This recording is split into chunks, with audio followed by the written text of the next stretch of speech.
So, hi everyone, I'm Denise Stegall. I am the CEO and curator of Living Healthy List. I'm really excited with my amazing guest that I have with me today. His name is Matt Hale, and Matt has such an incredible biography that you just have to listen to him. I'm going to let him tell you who he is and what he does, and why he's somebody that we need to be paying attention to.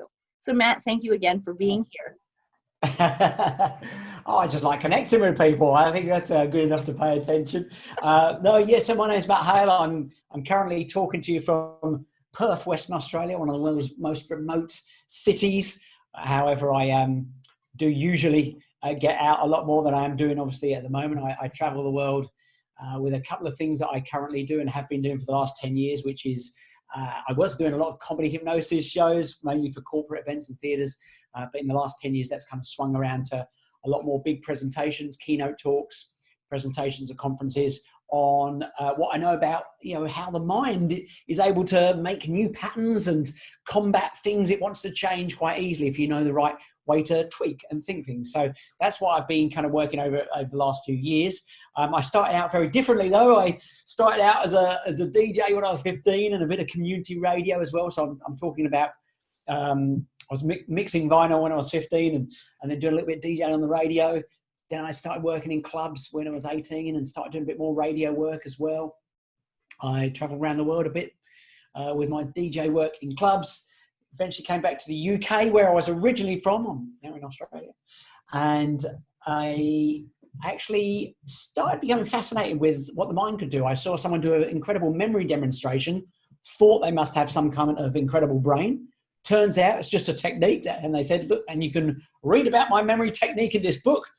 I bought the book, learned a few techniques and thought, wow, that is incredible what you can do with your mind. So then I went down a more of a wormhole of, well, what else can I do if I know the right techniques? And I was kind of drawn to hypnosis to start because, I had a bit of, my background was kind of entertainment. So I love the whole idea of comedy hypnosis.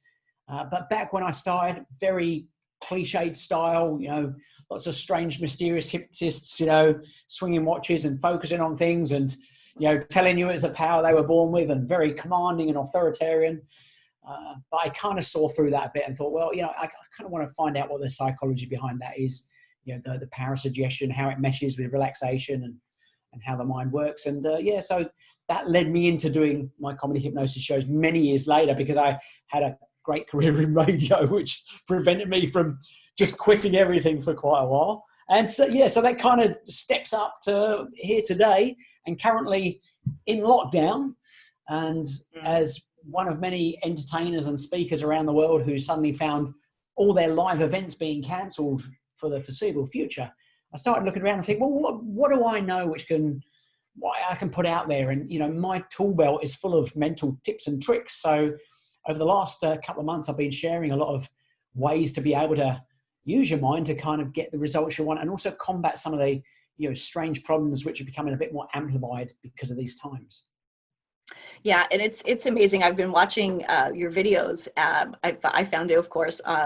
I was going through YouTube and just listening and watching, going from the entertainment piece with the hypnosis to the mind hacking pieces. I can definitely see the connection. It really does make sense when you stop and take a minute to think, well, how does the mind work? And I love the video that you put together. It's just the short one. I think it's 2 minutes. About anxiety. Could you tell us a little bit about that and how, with anxiety and the mind, how can we help people in this arena? Well, I think the key thing is, I started getting a lot of people kind of, tapping me up and saying, hey, look, I'm not the kind of person who normally feels stressed, anxious, or worried. And, sure, I've dealt with many people who are in that way a lot more in their life normally. But I think because of, naturally, because of what's happening at the moment, we are all under this level of worry, stress, anxiety because of the uncertainty of what's going on. We're worrying about stuff we don't even know what's coming next. And uncertainty is a real big one for, stress levels and anxiety. So suddenly there's a massive pool of people who are finding themselves not normally worried kind of people, not normally stressed, but actually having anxious feelings. So I think people, especially if they're feeling for the first time, don't realize that you don't have to be a victim of those negative thoughts. And of course, it's understandable that we're succumbing to them at the moment. We're being surrounded by it, whether it's your own situation, those around you, whether what you're reading on your social media or from the news. You know, it's a lot more negativity just floating around. So it's hard to, you know, just be impervious to that. But the key thing, and this is a real light bulb moment for many people, is that you don't have to be a victim to that negative thoughts, those patterns that come in, but you can realize that they're happening, because there's a big difference between being that victim of it to also just kind of standing back and realizing, oh, look, my mind is doing this thing. That's the mind. The mind is built to do all these things. It thinks so many things a day. Of course, it's going to think some strange things, weird things, things I don't really want. I'll let it do its things, but I know I'm going to kind of come out the other side rather than just being completely, you know, involved and overcome by it. And so one of the main things that is really, like I said, a bit of a light bulb moment for people is that our minds are not really able to focus on two fully formed thoughts at once. You know, if I say to you, you know, think of an elephant, and you're like, oh yeah, I can see an elephant. And, you know, what does it feel like? It's kind of bristly. You know, what sounds does it make? How tall it is? What's the color? And you have to put all your thought around that, and then suddenly go, oh, now think of a cup of coffee. You know, your favorite one. You know, does it have milk? Does it have a creamer? Do you put sugar in it? Is it, you know, in a keep cup, like a your own takeaway cup? Is it in a certain size you love? What cafe? Yeah. You know, what do you like? You know, when you start to think of all that and all the detail, what temperature and all those things, you suddenly can't think of an elephant at the same anymore. Time, right? So when you know that your mind can't grab onto two thoughts cohesively at once, that's a really good realization, because if then you suddenly feel yourself under this bombardment of negativity, oh, what the what if, and I'm thinking about this situation right now, and I can't get it out of my mind, give yourself a go-to thought. Find yourself some real nice memory. I always like a certain location. I'm a real beach person, and I've got one particular beach I particularly love. And so what I do, you know, I can think of that place and I add the detail, you know, like I was saying with the elephant at the cup of coffee, you know, add the detail. You know, when I go to that beach, what does the sand feel underneath? How white is that sand? What's the temperature of the water? When I look up and down the coast, what can I see? You know, what's the smells? You know, what's that fresh sea air smell like? All those things. So when I then involve myself into this go-to memory, suddenly I can't be involved in So it's just a bit of a deflection. And when you know that you can do that, well, then you do that consciously. If you're under bombardment, pull out that beautiful memory, start thinking about it. You have to let that other one go for those few moments. But what you're also doing is you're setting up a pattern to your mind to eventually become someone who defaults to a happier thought anyway. Because the way our minds work is that you do something a number of times, whether on purpose or accidentally, and whether it's a good pattern or not, your mind eventually goes, you've done it so many times, I'll take over from this point. You know, you don't even have to think about that. I'll run that pattern for you. Like, you know, when you learn to, So, you know, when you learn to drive, it was really hard the first time. You know, you had to concentrate on how much pressure to put on the pedal, when to look in the mirror, when to put the indicator on, all these things. But bit by bit became easier, so that now you can jump in a car. You don't think about the driving bit. You can jump in, chat on your Bluetooth. You can sing along to the radio, get to somewhere where you're going, and suddenly think, oh God, how did I get here? So that's your mind doing that thing where you've done it a few times. The back of your mind goes, oh, I'll take over from this point. So the same thing's happening when you are consciously going, I'm going to think of something much better just for a few moments. That's in itself a pattern. So the more you do that, the more your mind gets used to deflecting to something nicer. So that eventually your brain kind of goes, oh, I'll take over that pattern, then I'll run that in the background for you. Does that kind of make a little bit of sense? It does. It does. So kind of in my world, in health and wellness, we're always talking about the power of positivity. And so Yeah.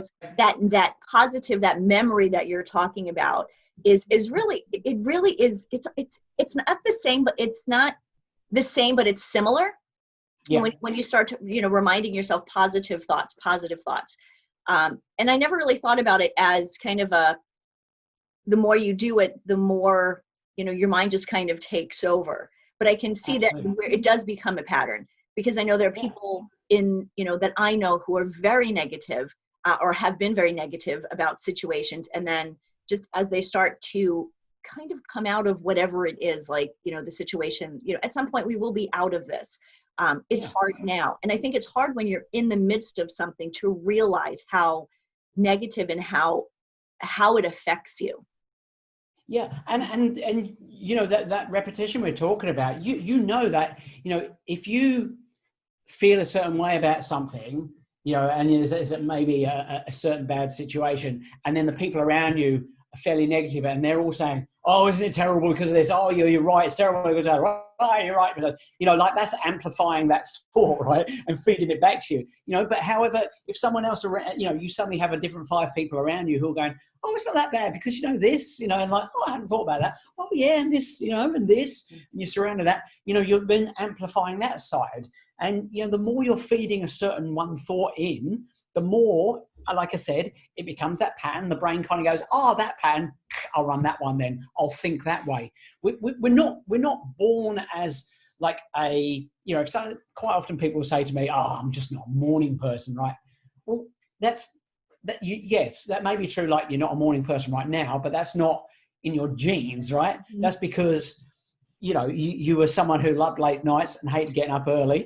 And you did that a number of times, and suddenly, the connotation of getting up early was like, "Oh, this is horrible."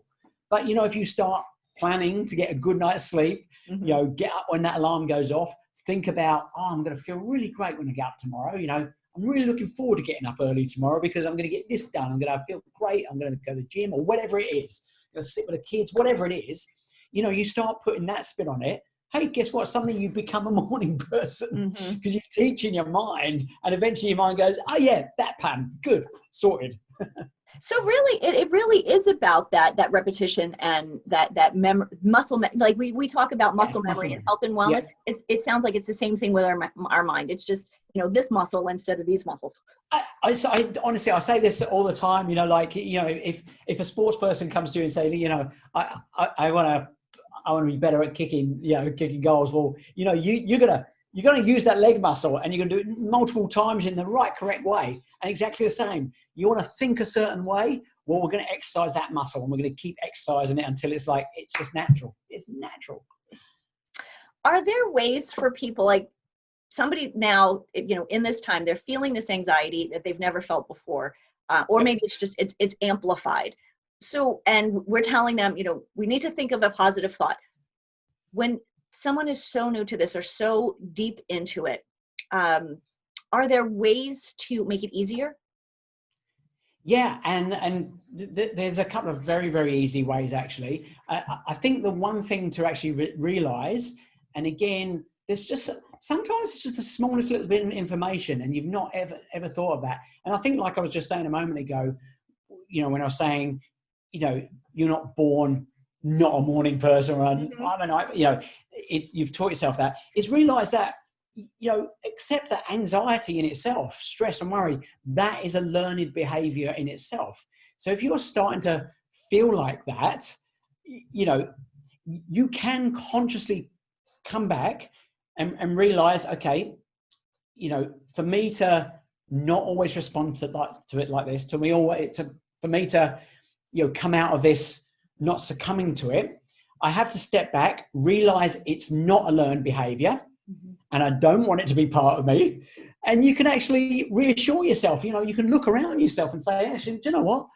Things are okay. Like, I've got a lot of stuff going on in here because my brain does weird things sometimes. But you know what? Looking around, things are okay. So it's that, like I said, it's that not being a victim to it. You can actually kind of like check yourself, you can catch yourself, check yourself, and reassure yourself that, look, look, anxiety is not for me. You know, I think I'm just realizing that things are kind of okay. I'm gonna, yeah. So that's something is really key to actually realize that anxiety is not a learned behavior, but also speaking to yourself, your inner voice. I mean, you can do it out loud if you want. You might look a bit weird in certain public places. I spend a lot of time on my own. I know I talk to myself out loud sometimes. Yeah, oh, yeah, it's great. Yeah, but when you speak to yourself, you know, speak to yourself in a really confident way. You know, again, it's that pretty much feeding back to yourself of what you want to be like. Like, you know, tell yourself going into a certain situation, you know, I'm feeling good about this. I'm feeling in control. I'm going to go into this. You know, I'm someone who has done so many amazing things in my life, and I'm going to take control of this just as much as I've taken control of everything else. You know, speak to yourself confidently and boldly, because that is your inner voice. You know, if your inner voice is like, oh my God, this is going to be so awful, you're setting yourself up to like, oh yeah, let's find the awful there. You know, like, so I do it myself. You know, even when I step on the stage hundreds of times a year normally, but yet still, you know, doing this for years on, you can still kind of, you could still get caught up in like, oh no, there's hundreds of people out there. but something I genuinely do each time is I will either, you know, look out from the wings or just have a look across the room, or sneak behind the curtain and have a look out. And when I look out, I look at that room and to myself, I just say, oh, look at these people. They look really good. They look like they're really going to enjoy what I'm going to present to them. They look like they're up for some fun. And I tell you what, I'm going to love getting out on that stage and presenting them to them today, right? And what my mind's then going to do is like, oh, Matt's laid the tracks down. Now let's follow it, you know. But if I kind of go, oh my God, I'm going to forget my words. Oh my God, I hope these people are going to, you know, respond to the thing I'm saying. You know, it's, yeah, forget your words, you know. So, you know, I lay that track down, and I let my brain kind of go down the easy route for me. So, learn to embrace that inner voice, and, you know, tell yourself that. But I have got, there is one other thing I think is key as well. Do you want me to tell you? Please do. Yeah. And that is just, I love patterns. Honestly, if you watch anything I talk about, I'm talking about these patterns all the time, like I've said a couple of times. But increasing the joy in your life. If you're someone who is starting to feel anxious, worried, stressed, you know, we can become happier. We can become more joyous, more appreciative of things.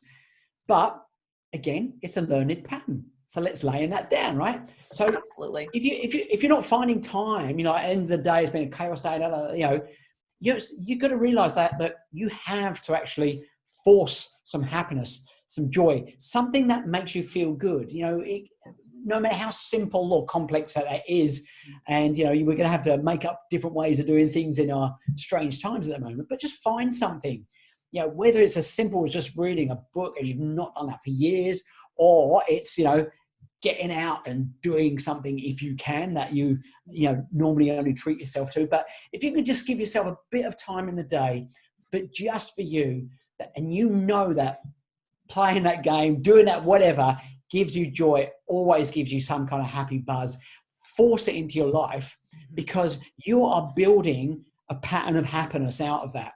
Again, if you find joy in every day by placing it there, eventually that's a happy pattern. I'm so excited that you said that, because I say to people every day, I tell them every single day, every time I sign off, I tell people to find joy in the day, a little bit of joy every day. So you and I are so on board with that. And I agree. You know, it's funny.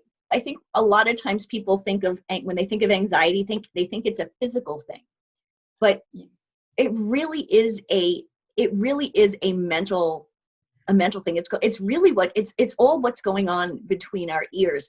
So focusing more on joy and happiness. And we know the situation is here. It is what it is. We can only do so much. Yes. But I love the idea of kind of revamping and, you know, creating positive patterns in our lives and in our minds. And that's really interesting. You're saying about the way that we have to learn it. We have to put that in because it's not default for a lot of people. So you simply do have to do that. Again, you can say you're just not a joyous person, not a happy person, but you you don't all have to bounce out of the room like, well, hey, not be crazy. But if you just want to feel just more at one with yourself, again, look, there's no magic button that we can just press and make that happen. But I know people who will work on their golf game for years to get better, right? So why don't we work on something up here? If we want to change something up here as well, put as much effort into that. I think one of the key things with anxiety, it's an interesting thing. I normally break worry, stress, and anxiety down into different things just to kind of make it a bit easier for people. Like worry is kind of mental. It's kind of in your mind. But worry, you tend to worry and solve. You're worrying about a thing and you're trying to work out ways to solve it, right? You can be like, oh, how am I going to get through this? Then stress then becomes like the physical part of that, so then that elevates, then, and we know people who have had, heart problems due to increased stress, things like that. So, but then when you take it to anxiety, it's quite strange because more often than not, it's a mix of the two, but it's also worrying about the unknown. It's also the kind of things of anxiety is not really placed in knowing the outcome. Sure. And it's that uncertainty which can actually increase those stress levels. And so again, you've got to realize that can happen. And in fact, there's a really great experiment, a study that was made at University City London, I think it was. Okay. Which looked at the effect of uncertainty on stress levels. And it turned out that, there was one set of people, if they picked a certain thing here, they knew they were going to get an electric shock, right? Mm-hmm. And so even though they didn't want to get it and it was going to be horrible, they knew that was going to happen if they did that. I'm going to get the shock now. Now, there was also another set of people, if they discovered that same thing, they then were told they may or may not get an electric shock because of it. And the stress levels in the people who didn't know were actually way higher than the people who knew the outcome. And so it's like we worry about something which we don't know the outcome. Like when we see the outcome, even if it's bad, we can kind of start to deal with it. Mm-hmm. Anxiety is when we're trying to deal with, I don't even know what I'm worrying about because it's so unknown at this moment. And, again, that's when you start to realize that, mm-hmm. you're already starting to be on top of it. Right. The way I think of this, as you said this, like worry is kind of being in the moment, like you said, there's something that a problem you need to solve. And that's something like being in the moment that you need to take care of. And I think a lot of times, we talk about that so often, living in the moment, because so often we are thinking what's going to happen, next week, next year, and even outside of the situation with COVID and sheltering in place, there's so many people who really have that. They're so concerned with what's going to happen, or they're planning their vacations, or they're planning their retirement, and they're thinking about all of those things that those. Yeah. Living in the moment, what's happening right now in front of them, they can't see. And I think maybe that's a piece also where if we're not paying attention to the worries, that we have in front of us today, that's how they kind of can compound and get so much bigger that it becomes now stress to anxiety. Yeah, I'm always saying to people, like, deal with what's in front of you first, take that on board, because then you can move forward. Like the outcome of that may then affect the outcome down the road anyway. So, but also when you kind of do start to think, okay, what is going on around me right now? You're going to discover, a bit of joy around there as well, right? When you actually step back and kind of go, okay, well, what can I do because I'm stuck here? Or what can I do because I'm not able to leave this area? What can I do? And it's suddenly like, well, man, I've always wanted to have the time to, I mean, we're seeing it, everyone's clearing their houses at the moment, you know, there's a lot of amazing things getting done in houses. But you know, you gotta dial yourself back into what you can control, and you definitely can control what's going on around you right now, like literally right now. Yeah, your physical environment, definitely. You know, what's happening in your house, in your world. Because, you know, with this whole big globalization, you know, we kind of think globally, but I think you're right. I think if we think smaller, and not to think about, not that I don't think people should think of other people, but I think it's important to, you know, kind of bring it down, like bring it home, you know, what's going on that you can control in your house, you know, with your family, the people that are, you know, that you're mostly surrounded with, you know, and then it just brings it down to a more manageable. Yeah, absolutely. And it is that kind of just being able to look around you, seeing what you are in control of. And you know, this is unusual. We're not in control of the future at the moment. You know, we can't say this is the outcome right now, and it's definitely going to be this, and we're definitely going to be doing that next year, next month, next week. So, but what can you manage? You can manage everything around you right now.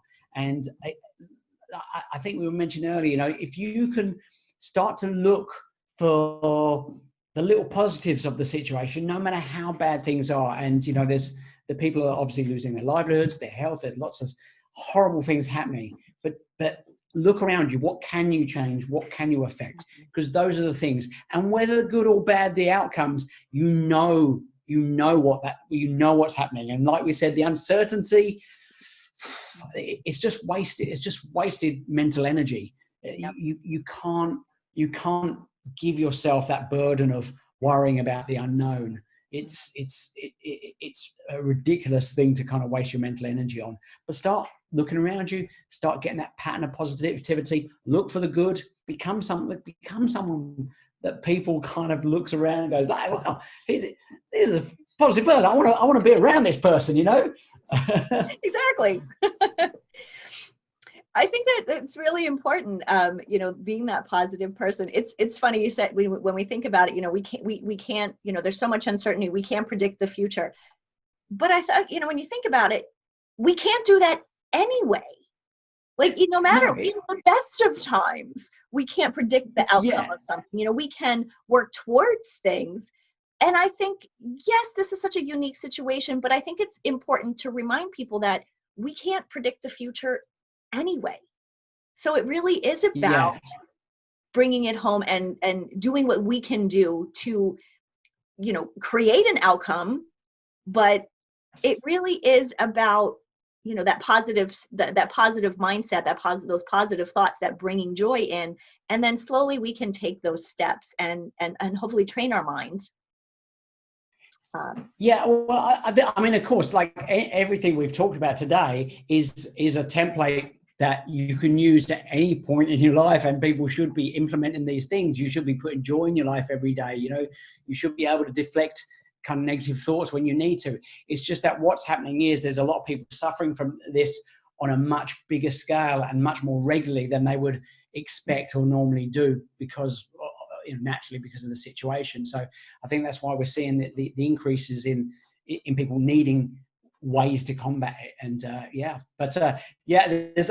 what's been interesting, like I'm obviously make it more than available for anybody who's watching this. You know, I put out all these free audio products to help, whether it's with anxiety or sleep and various other bits and pieces. But what I'm hearing from people using them, like, why was I using this a couple of years ago when I've been having bad sleep for the last 2 years anyway? You know, why am I only finding these things out now? But, you know, use whatever you can at the moment. There's a lot of people out there giving back to the community in whatever ways they can. And, you know, I'm literally, you know, whipping things out my mental tool belt and going, hey, use this. And, you know, and there's other people in my community who are doing other things that I'm like, oh, that's a great idea. That's a skill I didn't know. So, you know, I think it's a chance for us to take advantage of all these different bits and pieces of knowledge that are flying around. Oh, absolutely. And so how can people find all of your information? I know there's you have a 14-minute video that I love. It's an audio video, an audio piece. So tell us a little bit Yeah. about Oh, that well, look, and how people can find it. yeah, if people want to grab that, that's the anxiety relief one, and that's been really popular. If you go to my website, which is matthale.com.au, got to put the .au on the end there, so Matt Hale, 2T's, matthale.com.au, and you'll find a tab which says COVID-19 on it, and under there, there's a few different resources. There's audios which will help sleep, anxiety relief, and when we were talking earlier about trying to deflect your negative thoughts and that, this is new for a lot of people. So having an audio that kind of puts you into a nice relaxed state of mind to start with, and then helps guide you that way naturally. Anyway, again, it's allowing yourself to be guided and handheld through that rather than having to do it yourself if you don't need to. But there's also some stuff on relationships as well in there, because we're being kind of shacked up with people we may absolutely love, but we're never expected to be with them 24/7 every day. So there's lots of different resources you can dip into there. But yeah, if you head to my website, matthale.com.au, you can grab stuff. And I'm always very happy to answer questions from people, and I get a lot of questions from all over the world. And now more than ever, I do have time to respond to those. So any questions that haven't been answered right here today can certainly be asked by any means you can find me. Oh, I love it. I really appreciate it. I think it's so important to open ourselves up and share with the world.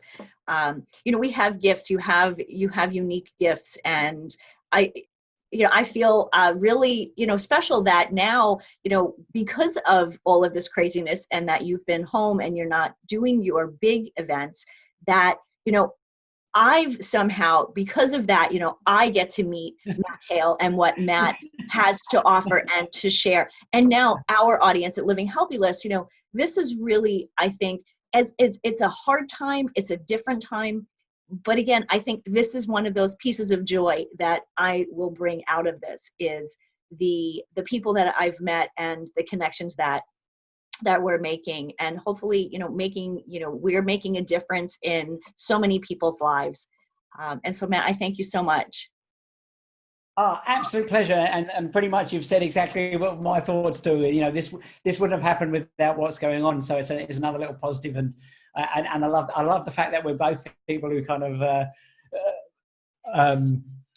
love to tell people to go out and seek joy and seek happiness and place it in your life. So we're definitely on the same track there. Absolutely. Life's no fun if there's no joy in it. So with that, I'm going to tell everyone to remember to find some joy in your life, and we will be here on a regular basis. You can find us at livinghealthylist.com, answering questions. Look it up, find us on our blogs, on our Facebook page at livinghealthylist.com. Matt, again, thank you, and thank you everyone for joining us. Absolute pleasure. Thank you, Denise. Level, how people can be more manageable.